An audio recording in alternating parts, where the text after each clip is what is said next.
During the United series, you're going to be reviewing your mission statement with your mission team, the one that you came up with last fall during the shift exercise that really was the vehicle to get your mission team out into the community on mission. And we're going to cover that in just a little bit. But first, I have a challenge and a confession and a challenge for you. And as I was mentioned a few times, the study that we did looking at how Jesus interacted with his mission team, with his disciples, with his followers, and what he did with them. As we were reading through Mark, I saw in chapter 3, verse 13, I saw this. And he went up on the mountain and summoned those who he himself wanted, and they came to him.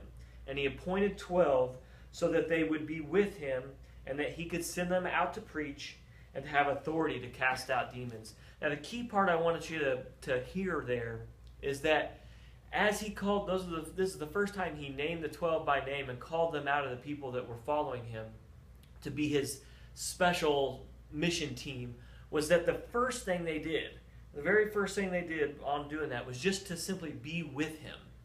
And so the confession that I have to make is that we did a really great job last fall on focusing on the vehicle of mission. That's what your mission statements produced, was the vehicle of mission, the things to do to get out in the community. But what I want you to hear is that the mission statements were not designed just to get your team out to go do more stuff.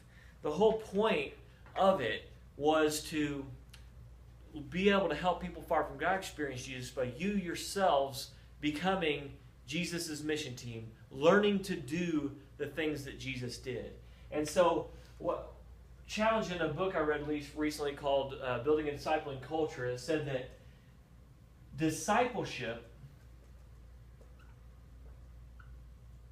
is the engine that makes mission go, makes the vehicle of mission go.